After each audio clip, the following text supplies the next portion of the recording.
नमस्कार दोस्तों आप सभी का हार्दिक स्वागत है आपके अपने YouTube चैनल पे। दोस्तों आज हम बात कर रहे हैं डीएलएड फर्स्ट सेमेस्टर के फर्स्ट पेपर की, जो कि हमारा है बाल विकास एवं सीखने की प्रक्रिया।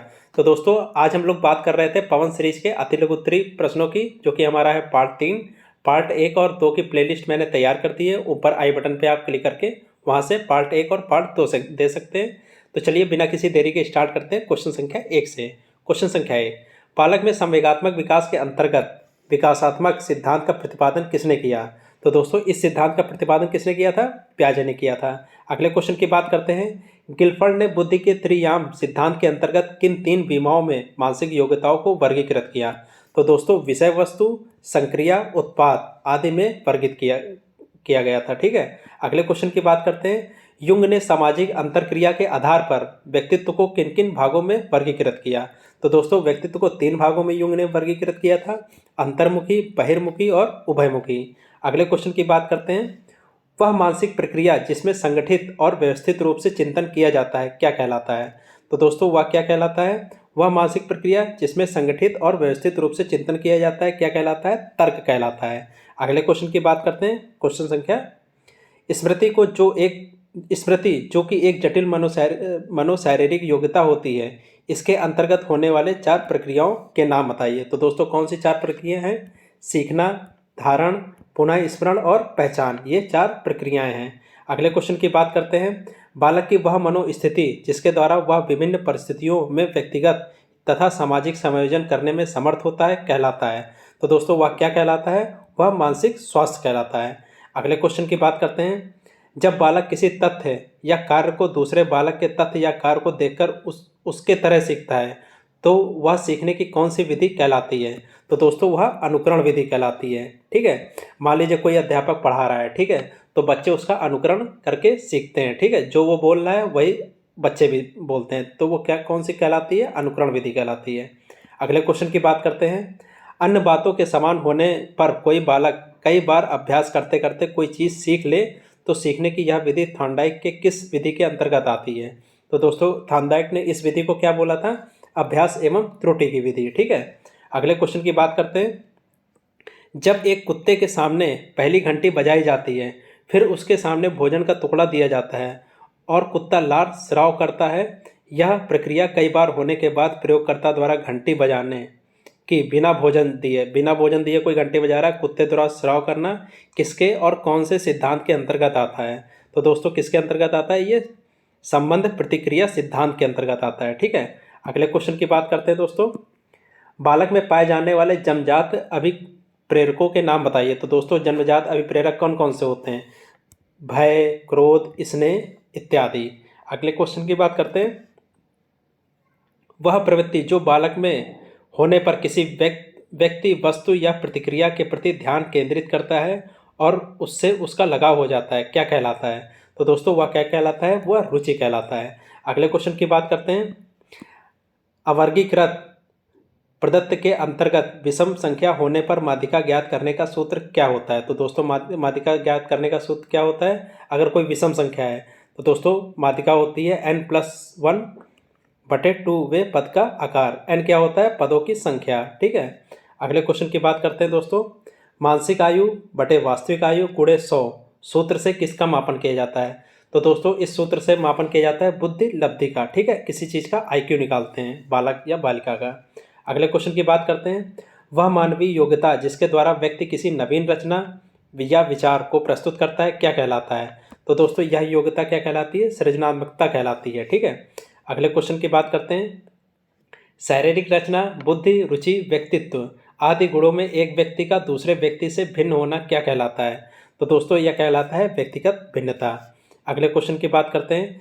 जीन पियाजे ने बालक के संज्ञानात्मक विकास के अंतर्गत अंतिम अवस्था किसे माना है? तो दोस्तों अंतिम अवस्था किसे माना है? औपचारिक संक्रिया काल को अंतिम अवस्था माना है। अगले क्वेश्चन की बात करते हैं। सिगमंड फ्रायड द्वारा प्रतिपादित व्यक्तित्व विकास के सिद्धांत को कहा जाता है। तो दोस्तों क्या कहा जाता है? यह क्या बोला जाता है? मनोविश्लेषणात्मक सिद्धांत बोला जाता है। अगले क्वेश्चन की बात करते हैं। परोक्ष वस्तुओं के संबंध में चिंतन करना क्या कहलाता है? तो दोस्तों जो वस्तु यहाँ पे नहीं है, परोक्ष है मतलब दूर है, तो क्या कहलाता है? चिंतन करना, उसके बारे में सोचना कल्पना कहलाता है, मात्र कल्पना कर सकते हैं। ठीक है, अगले क्वेश्चन की बात करते हैं। एक ऐसा उत्पादक चिंतन जिसमें किसी समस्या का समाधान करने के लिए गत अनुभवों को एक नए ढंग से संगठित या समायोजित किया जाता है, क्या कहलाता है? तो दोस्तों वह तर्क कहलाता है। अगले क्वेश्चन की बात करते हैं। सीखने की मात्रा तथा समय के परस्पर संबंध को चित्रांकित करने पर जो वक्र रेखा प्राप्त होती है, क्या कहलाती है? तो दोस्तों वह सीखने का वक्र कहलाती है। अगले क्वेश्चन की दोस्तों बात करते हैं। जब कोई बालक सीखने को तत्पर होता है तब वह जल्दी से चीज़ों को सीख जाता है। यह थॉर्नडाइक के सीखने के किस नियम के अंतर्गत आता है? तो दोस्तों थॉर्नडाइक ने कौन सा नियम दिया था इसके लिए? तत्परता का नियम। ठीक है, तत्पर, किसी चीज़ के लिए तत्पर हो जाना, वो जल्दी सीख जाता है। ठीक है, अगले क्वेश्चन की बात करते हैं। सीखने के किस सिद्धांत के अंतर्गत व्यक्ति संपूर्ण परिस्थिति के प्रत्यक्षीकरण के आधार पर सीखता है? तो दोस्तों कौन सा सिद्धांत था? गेस्टाल्ट सिद्धांत। ठीक है, गेस्टाल्ट सिद्धांत। अगले क्वेश्चन की बात करते हैं। वे प्रेरक जिन्हें व्यक्ति अपने प्रयासों से प्राप्त करता है, क्या कहलाता है? तो दोस्तों वह अभिरुचि या अभिवृत्ति कहलाता है। अगले क्वेश्चन की बात करते हैं।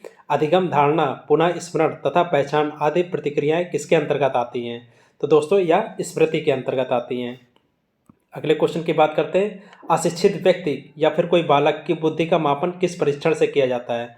तो दोस्तों किससे किया जाता है? अशाब्दिक बुद्धि परीक्षण से किया जाता है। अगले क्वेश्चन की बात करते हैं। बालक के संवेगात्मक विकास से संबंधित विकासात्मक सिद्धांत का प्रतिपादन किसने दिया? तो दोस्तों अभी हमने बताया था किसने दिया? जीन पियाजे जी ने दिया। ठीक है, अगले क्वेश्चन की बात करते हैं। जीन पियाजे द्वारा प्रतिपादित बालक के संज्ञानात्मक विकास से संबंधित तीसरी अवस्था क्या कहलाती है?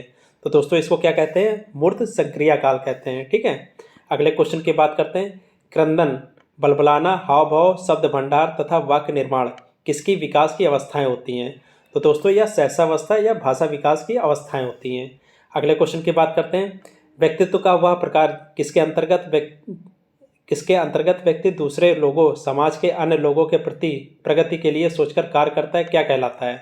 तो दोस्तों वह क्या कहलाता है? बहिर्मुखी व्यक्तित्व वाला कहलाता है। अगले क्वेश्चन की बात करते हैं। CAT, चिल्ड्रन एप्रिसिएशन टेस्ट क्या है? इसका निर्माण किसने किया? तो दोस्तों इसका आंसर बताते हैं। यह परीक्षण TAT की तरह होता है। ठीक है, परंतु अंतर केवल इतना है कि इसका प्रयोग बालकों के लिए होता है। इसमें 10 चित्र होते हैं। ठीक है, चित्रों में पशु मनुष्यों की तरह कार्य करते हुए दिखाई देते हैं। इसका निर्माण लियोपोल्ड बेलॉग ने कब किया था? 1948 में किया था। अगले क्वेश्चन की बात करते हैं दोस्तों। वह शक्ति जिसके कारण व्यक्ति अपने कार्यों को करने या ना करने के लिए बाध्य हो जाता है, क्या कहलाती है दोस्तों? वह प्रेरणा कहलाती है। अगले क्वेश्चन के दोस्तों बात करते हैं। सीखने से संबंधित प्रभाव का नियम का प्रतिपादन किसने किया था? तो दोस्तों किसने किया था? ये थॉर्नडाइक ने किया था। ठीक है, अगले क्वेश्चन की बात करते हैं। कोहलर ने अपने सीखने के सिद्धांत का प्रतिपादन किसके ऊपर प्रयोग करके किया था? तो दोस्तों कोहलर ने किस पर प्रयोग किया था? वन मानुस पर प्रयोग किया था। ठीक है, वन मानुस नाम का बंदर था जिसका नाम क्या था? सुल्तान था। ठीक है, अगले क्वेश्चन की बात करते हैं। पावलोव द्वारा अपने प्रयोग में पहली घंटी बजती थी, फिर भोजन दिया जाता था। यह प्रक्रिया कई बार होने पर अंत में क्या पाया गया? तो दोस्तों अंत में क्या पाया गया था? अंत में अनुकूलन पाया गया था। अगले क्वेश्चन की बात करते हैं। नियमित दिनचर्या, सबके साथ समायोजन, आत्मविश्वास, संवेगात्मक परिपक्वता और आत्ममूल्यांकन की क्षमता किसका प्रमुख लक्षण है? तो दोस्तों यह अच्छे व्यक्तित्व का लक्षण है। ठीक है, अगले क्वेश्चन की बात करते हैं। जीन पियाजे ने बालक के संज्ञानात्मक विकास के अंतर्गत अनुकूलन क्रिया का विभाजन किन 2 उप प्रक्रियाओं में किया? तो दोस्तों यह किस में किया था? आत्म सातन पे और समंजन में। अगले क्वेश्चन की बात करते हैं। सृजनात्मकता से क्या आशा है? तो दोस्तों सृजनात्मकता किसे कहते हैं? वह अवधारणा जिसमें उपलब्ध साधनों से नवीन या अनजानी वस्तु, विचार या अवधारणा को जन्म दिया जाता है, क्या कहलाती है? सृजनात्मकता कहलाती है। ठीक है, अगले क्वेश्चन की बात करते हैं। व्यक्तित्व की एक परिभाषा बताइए। दोस्तों आल्पोर्ट के अनुसार व्यक्तित्व क्या होता है? व्यक्तित्व व्यक्ति के भीतर उन मनोशारीरिक गुणों का ज्ञात्यात्मक संगठन है जो वातावरण के साथ उनका अद्वितीय समायोजन निर्धारित करता है। ठीक है, क्या कहलाता है? व्यक्तित्व कहलाता है। अगले क्वेश्चन की बात करते हैं। रोर्सा परीक्षण विधि को किस मनोवैज्ञानिक ने आरंभ किया था? तो दोस्तों इसको हरमन रोसांक ने आरंभ किया था। अगले क्वेश्चन की बात करते हैं। मध्यांक का उपयोग कब किया जाता है? तो मध्यमान का उपयोग दोस्तों कब करते हैं? औसत आदि ज्ञात करने के लिए औसत के रूप में मध्यमान की गणना की जाती है। अगले क्वेश्चन की बात करते हैं। मध्यांक की कोई एक परिभाषा बताइए। तो दोस्तों मध्यांक की परिभाषा क्या होती है? जब किसी समूह के प्राप्तांकों को उनके आकार के अनुसार बढ़ते या घटते क्रम में रखते हैं तो श्रेणी के मध्य बिंदु को क्या बोलते हैं? मध्यांक कहते हैं। या प्राप्तांक ना होकर के बिंदु होता है जो समूह को दो बराबर भागों में बांटता है। ठीक है, किसी चीज़ को हम बढ़ते या घटते क्रम में रख दिया जाए, ठीक है, और उसके जो बीचों बीच का बिंदु होता है क्या कहलाता है? मध्यांक कहला जाता है। ये भी बराबर होगा और ये भी बराबर होगा। ठीक है, अगले क्वेश्चन की बात करते हैं। बालक की वृद्धि कब रुक जाती है? तो दोस्तों सोरेंस के अनुसार, ठीक है, बालक की वृद्धि कब रुक जाती है? नवजात शिशु का शरीर तब तक अभिवृद्धि कब या विकास करता रहता है जब तक एक वयस्क शरीर नहीं हो पाता, तब तक उसकी वृद्धि हो पाती है, जब तक वो वयस्क शरीर नहीं हो पाता है। अगले क्वेश्चन की बात करते हैं। टीएटी का संबंध किससे है? तो दोस्तों टीएटी का संबंध किससे है? व्यक्ति मापन से है, व्यक्तित्व मापन से। व्यक्तित्व को मापने के लिए टीएटी परीक्षण किया जाता है। अगले क्वेश्चन की बात करते हैं। सक्रिय विस्मृति से क्या आशय है? तो दोस्तों क्या आशय है? समय के साथ नई विषय वस्तु के सीखने से पुरानी विषय वस्तु का विस्मरण होने लगता है। इस प्रकार यह सिद्ध हो जाता है कि विस्मरण एक सक्रिय मानसिक प्रक्रिया है। ठीक है, विस्मरण मतलब क्या होता है दोस्तों? भूल जाना। अभिप्रेरणा का क्या अर्थ है? अगला क्वेश्चन, अभिप्रेरणा मतलब क्या होता है? मोटिवेशन। अभिप्रेरणा वह शक्ति है जो व्यक्ति के कार्यों को गति प्रदान करती है। जैसे मोटिवेशन से हमको गति मिल जाती है, वही एक अभिप्रेरणा है। गुड के शब्दों में, गुड ने क्या कहा था? प्रेरणा कार्य को प्रारंभ करने, जारी रखने और नियमित करने की प्रक्रिया है। यह प्रेरणा क्या होती है? कार्य को प्रारंभ करने, जारी रखने या नियमित करने की प्रक्रिया है। ठीक है, अगले क्वेश्चन की बात करते हैं। हल के अनुसार सीखने की प्रक्रिया का आधार क्या है? तो दोस्तों हल के सीखने के सिद्धांत से तात्पर्य है कि सीखने का आधार आवश्यकता की पूर्ति की प्रक्रिया है। यदि कोई कार्य पशु या मानव को किसी आवश्यकता की पूर्ति करता है तो वह उसका सीख लेता है। अगले क्वेश्चन की बात करते हैं। सीखने की कोई एक परिभाषा लिखिए। तो वुडगर्ड के शब्दों में सीखना क्या होता है? विकास की प्रक्रिया। अगर किसी चीज़ में विकास हो रहा है तो यानी कि वो सीख रहा है। गेट्स एवं अन्य के शब्दों में सीखना अनुभव और प्रशिक्षण द्वारा व्यवहार में परिवर्तन है, उसे सीखना बोलते हैं। अगले क्वेश्चन की बात करते हैं। बच्चों के भाषा विकास में अवरोधक दो कारक लिखिए। तो दोस्तों कौन कौन से दो कारक हैं? स्वास्थ्य है, ठीक है, बुद्धि है, सामाजिक आर्थिक दशा है, भाई बहनों का प्रभाव है, द्विभाषा वातावरण है और संगी साथी अथवा समन्वय समूह होता है। ठीक है, ये बच्चों के भाषा विकास में अवरोधक कारक हैं। अगले क्वेश्चन की बात करते हैं। बाल विकास के अंतर्गत शैशवावस्था की आयु कितनी होती है? तो दोस्तों शैशवावस्था की आयु कितनी होती है? जन्म से 5 वर्ष या 6 वर्ष तक होती है। अगले क्वेश्चन की बात करते हैं। जन्म के समय शिशुओं के भीतर कितने संवेग पाए जाते हैं? तो दोस्तों कौन कौन से संवेग पाए जाते हैं? भय पाया जाता है, क्रोध पाया जाता है, प्रेम, पीड़ा, घृणा, हर्ष, ये सब पाए जाते हैं।